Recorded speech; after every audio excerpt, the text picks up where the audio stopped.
Welcome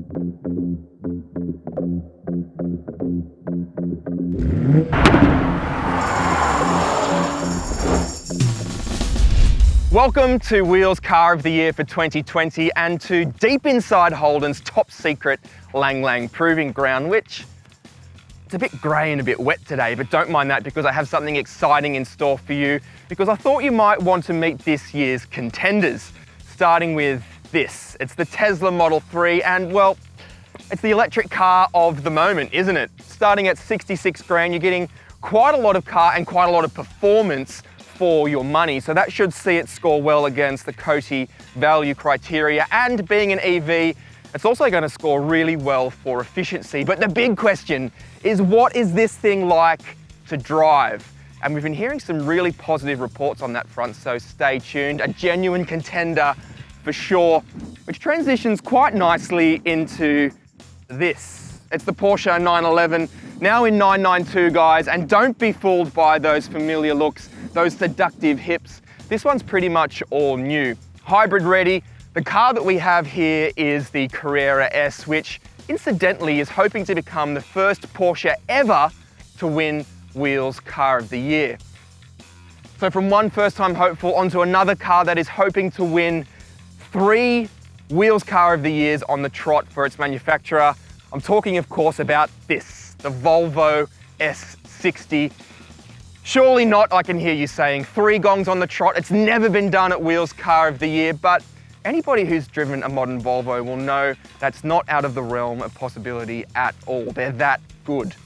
It's also not the only large sedan that we have this year. Here are 3 more, starting with the BMW G20 3 Series. Much improved dynamics for this car, a welcome return to form for BMW.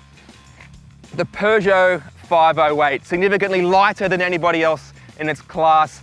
Bit of a style icon too. It's got a bit of a concept car cabin, which we really love. And the Genesis G70. Kia Stinger with a shorter wheelbase and a stickier price tag, unfortunately.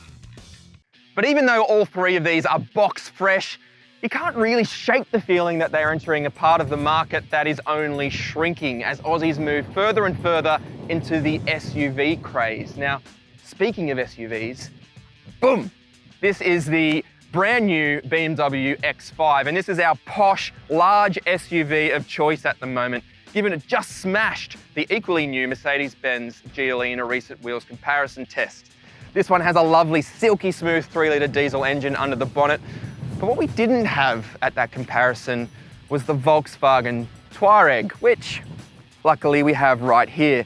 Significantly cheaper on paper than its German rivals. This one has the $8,000 optional infotainment screen in the center of the dash. And I'm not kidding, that is like a 75-inch LCD TV. It's massive. Now from 2 large posh SUVs onto one that's a little bit smaller, and to this, it's the Range Rover Evoque. Absolute style icon, this thing. Aesthetics are a huge part of its appeal, both the way that it looks on the outside and if you can poke your nose in there and check out that beautifully appointed cabin. Also, the interior design is top notch, but unfortunately this car also can lay claim to being the slowest thing that we're going to test this year, mostly because it weighs about the same as a small moon. Now onto something that weighs a little bit less. The Audi Q3. Huge news in the world of Audi, this one. Mostly because the original Q3 sold its absolute socks off.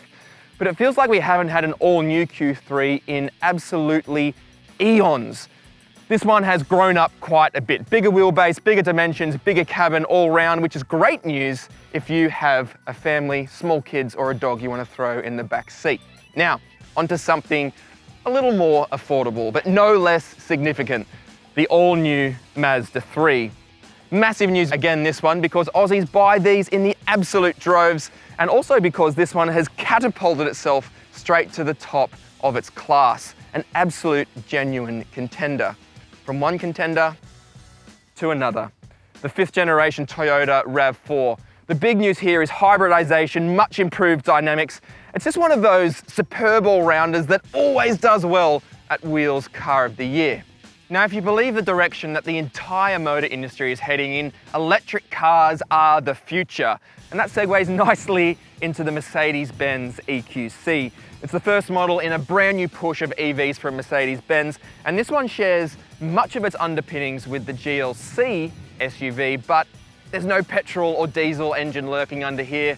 No, this one has an enormous battery positioned under the floor between the wheels, and if I'm honest, I think this is the best shot Mercedes-Benz has had at winning Wheels Car of the Year in ages.